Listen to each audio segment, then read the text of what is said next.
Доброго времени суток, уважаемые любители транспортеров, Д-Сторов и Т4. Сегодняшний видеоролик посвящается, как всегда, нашему Т4.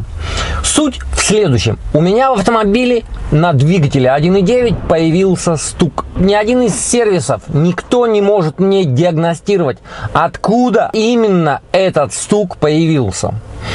Но я сам разобрался. Итак, присаживайтесь, занимайте удобно ваши места. Мы начинаем наш рассказ. Поехали! Рассказ будет интересным. 70 км в час. Даю немного разгон и появляется стук. Слушаем. Еще раз проверяем. Влево. Вправо. Тишина. Чуть влево и начинает сразу стучать. Давайте начнем издалека. Двигатель, который стоит на этом доноре в данный момент, он у меня стоял на моем белом кузове, который в идеальном состоянии. И на нем я поменял полностью все шлюза. Внутренний и наружный полностью все. И шума такого не было. Но когда я переставлял машину на этот двигатель, свои супер новые шлюза лобровские я, конечно, снял. И здесь оставил шлюза старые, которые были. Да, там был люфт, да, там примерно миллиметр-полтора люфта и на наружных, и на внутренних шлюзах. Я сильно не придал этому значения, потому что при полном повороте влево и давишь на всю на газ, при полном повороте вправо и давишь на газ, абсолютно нету никакого треска, ничего. Я думаю, ну, значит, шлюза нормально, можно машину, грубо говоря, будет продать в таком состоянии абсолютно без вопросов. И машина у меня стояла полгода после того, когда я собрал, и у меня начались ее испытания, я начал ездить на большие расстояния, и меня начал терзать этот смутный стук. Заехал в один сервис, заехал во второй, заехал в третий, мне говорят, блин, но не знаю, ничего не видим, все у тебя нормально, все порядок. Проверяли подушки двигателя, проверяли весь крепеж полностью, шатали весь двигатель, смотрели, может быть, какие-то болты не затянут. Все затянуто, все идеально, абсолютно ничего. Я начал ездить и как раз заметил вот этот нюанс, что когда поворачиваешь влево, чуть идет стук, когда направо он исчезает. До меня сразу доперло, что, скорее всего, это ходовая, которая находится после двигателя, после коробки передач. Это валы. Я решил зарисовать схему. И по схеме уже сначала посчитал по одному, что двигатель, отклоняясь вправо, задавливает одну тягу, и она стучит.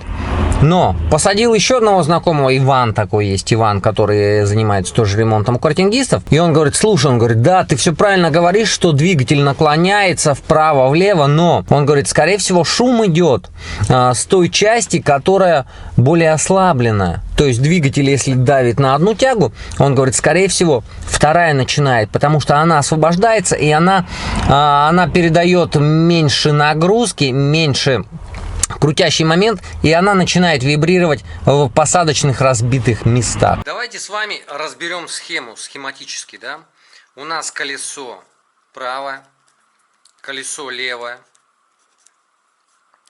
затем двигатель, коробка передач, и идут наши тяги. Одна, левая и правая. Двигатель крепится на подушках.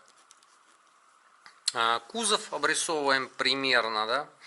И поехали. Что происходит, как я считал? Рулевое колесо, когда мы вращаем в левую сторону, у нас автоматически двигатель силой воздействия в сторону уходит вправо на подушках.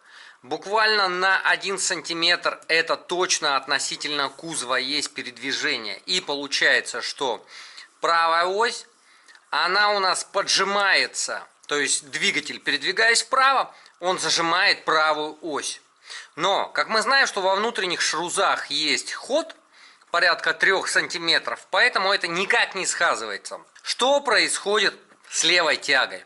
Когда выкручиваем руль влево, двигатель силой тяготения, он уходит вправо, и вот эта тяга она немножко выезжает из своих посадочных мест, тоже есть, скажем, люфт 5 сантиметров, она выдвигается на тот же сантиметр и, попадая в раздолбанные какие-то свои посадочные места, которые возникли уже значительно до меня в этом шрузе, тяга начинает вибрировать. Как мы даем руль в правую сторону? Двигатель автоматически перемещается на 1 сантиметр влево, и вот эта тяга, она становится в исходное положение. Сам вал входит в шрuz на лишний сантиметр и передвигается из стандартного разбитого положения в положение неразбитое. И стук пропадает. Вот, в принципе, до чего мы дошли, думая о этом. Сначала я считал, что идет шум от тяги, которая загружается. Но, загнав автомобиль, мы увидели, что левый шрuz внутренний разбит больше, чем правый. То есть правый более живой, а этот более разбитый. И наружный точно так же был разбит, но никакого шума, ничего абсолютно не было. Загнали машину на подъемник, так оно и оказалось.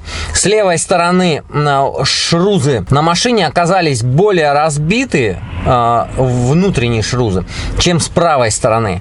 В итоге оказалось, что это стук от внутренних гранат. Если у вас появляется такой шум, вы знаете, что делать, и знаете, как этот шум устранять. Производитель СКФ. Почему говорю про СКФ? Потому что абсолютно нормальный производитель, качественный. Ценник, средняя цена. Купил я внутренний шрuz, район 3200 рублей. Код ВКJA 8208.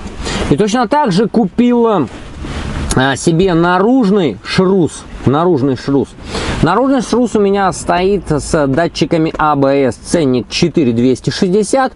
Код у него ВКJA 3012. Тут полностью идет смазка, тут идет пыльник и сам шрuz со стяжками. Тут есть две стяжки, одна стяжечка и вторая. И эти шруза у меня, они идут на новые привода, у которых, если не ошибаюсь, 28 зубьев, потому что у меня машина одна 97 года, другая 99 года, и привода стоят нового образца, уже, так скажем, рестайлинговые. А до 96 года шли привода 33 зуба. Это мне подсказал один товарищ, это подсказал мне Юрий из Калининграда. Поменены шруза, абсолютно все нормально. Машина стала работать без стука, без этого треска. Поэтому теперь вы знаете, каким образом стучат шруза. Может быть, у кого-то это и по-другому, но у меня такого еще ни разу не было. И в тех сервисах, в которые я обращался, то же самое такого не было. Расскажу, почему это случилось. Потому что, когда я покупал эту машину, она была высоко задрана, у нее был, видать, люфт, и для того, чтобы скрыть люфт шрузов внутренних, эту машину просто задрали. И в тот момент, когда я купил ее, я ее, конечно, немного приопустил, как она должна была быть, и вот это разбитое место как раз появлялось и стучало в тот момент, когда ты делаешь поворот, либо вправо, либо влево. В общем, ребята, вот такая история, такое тоже бывает, поэтому всегда, как говорится, предупрежден, значит, одним словом, Машины это такие штуки, что всегда нужно включать голову, потому что мне вначале говорили, это коробка передач, это еще что-то, но на самом деле все оказалось, это всего лишь был внутренний шрус. Но я поменял и наружный, и внутренний. Итак, на сегодня все, всем счастливо, всем пока, до скорых встреч, до свидания.